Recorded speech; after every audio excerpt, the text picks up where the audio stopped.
Hello, and welcome to Lawful Insight. I'm attorney Trisha Morales Padilla, and I'm going to be bringing people looking for answers to their divorce and custody matters some information to make your road a little less bumpy. In each episode, I'm going to be bringing you bite-sized pieces of information that are short and sweet and will hopefully help you navigate any questions that you may have along the way. If you listen to this podcast and you have questions, feel free to email us to lawfulinsightpodcast@gmail.com or give us a call at 210-410-8013. Okay, so today in our podcast, I want to talk to you specifically about having children and going through a custody or a divorce. So in the last podcast, we kind of talked about you're thinking about getting divorced or you've been served with papers, what's going to happen next. And today I want to specifically hone in on if you have children and how to kind of navigate that process. So I want to go over a little bit of terminology with you. So obviously this is pertaining to Texas, as I'm only licensed in Texas. We don't use the term custody. And I know a lot of people are really used to using that word, but we call it conservatorship. So it's a little bit different. So both parents are automatically presumed joint managing conservator.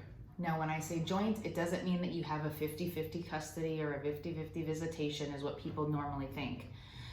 It just means that while the children or child is with either parent, you can generally make your own decisions regarding the health, safety, and welfare of the child.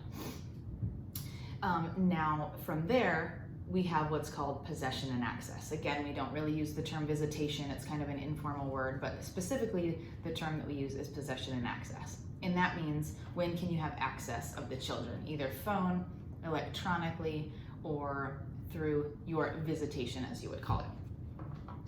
So everything as always needs to be presumed in the best interest of the children. Anytime you are setting out a divorce or an initial conservatorship action or custody action, obviously the first thing that you need to think about is where are the children primarily going to reside. So as I stated before, in Texas, joint managing conservator is the standard, and then one person is primary. The primary parent gets to determine the primary residence that the children will live. And then from there, more so if they're school age, then that school determines that residence determines where they're going to go to school. So the only decision making that the primary parent can do, that the non-primary parent can do, is just determine where they're primarily going to live. And a lot of times people get that confused. They think if I'm not primary, I can't make any of these decisions. That's the only difference between primary and non-primary. From there, the primary parent determines the residence, and then the non-primary parent gets the visitation, or what we call possession and access. Now, a standard visitation is generally first, third, and fifth weekend, and then every other holiday. And again, that's very loose of what the visitation schedule is without me running down all of the specifics.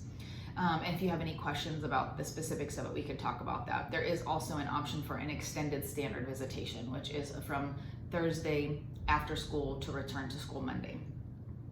And so those are some of the things that you guys need to think about, is who's going to be the primary parent and who's going to have visitation.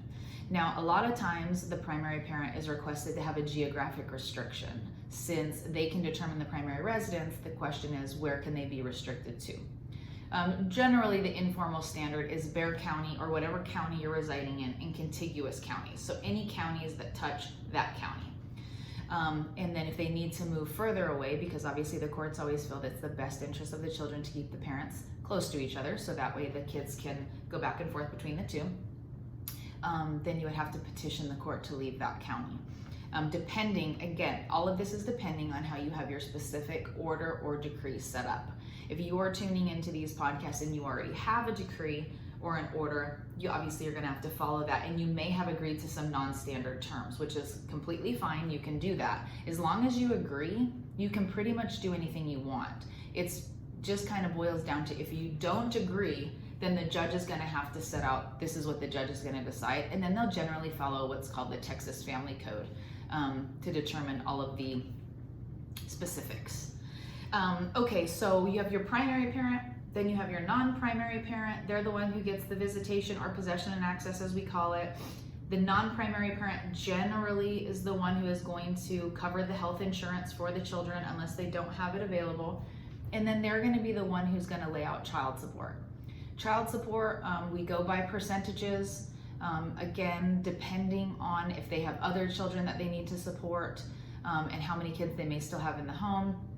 They're pretty what's called guideline percentages. One child's 20%, two children is 25%, three children is 30%, but that can also change. And the biggest question is, what does somebody make? And that can get very specific. So I just kind of want to touch on that briefly. Obviously, the children have to be covered under health insurance, whether it be through your private employer or through Medicaid. A lot of people ask if they can get a 50-50 visitation, but a lot of times I find the question is, what do you mean by 50-50? Do they literally mean like 1 week with mom, 1 week with dad?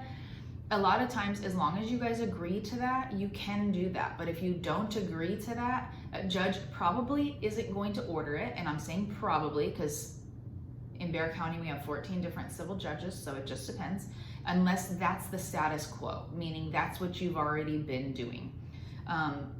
Or there is some certain scenarios where it warrants a 50-50. And, you know, this podcast is being recorded right in the middle of COVID time. So in case people are listening to this at a later time, you know, with all the remote learning, things are rapidly changing. And so 50-50 is not necessarily that uncommon because kids can do their remote learning anywhere. So again, if you have specific questions that relate to your specific case, feel free to give us a call. 210-410-8013, because it is all very fact specific and about your case. But this is just to kind of give you a little bit of information as far as the process goes that way.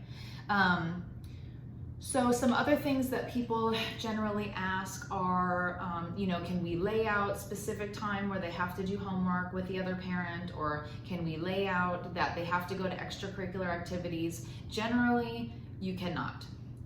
Because, right, you're getting divorced from that parent, so you can't dictate how they parent, you can't dictate how they do things over there, and both parents are presumed in the best interest of the child.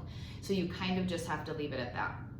Now, one thing that you might want, though, is if you agree to extracurricular activities, you might want to lay out somewhere in your order that you guys are going to split the cost 50-50, or ask the judge for that, or see if the other party will agree to that. And same thing with daycare. Daycare can be very expensive, and the parent who is receiving child support may be left to pay for that daycare out of the child support unless it's specifically asked for. So those are kind of some tops of trees, just kind of surface level things to be thinking about as far as children go.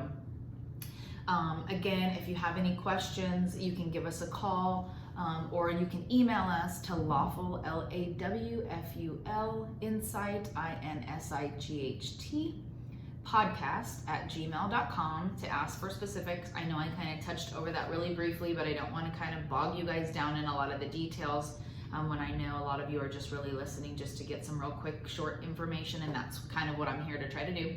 But again, thank you for listening. I'm Trisha Morales-Padilla, and I appreciate it. Thanks. Bye-bye.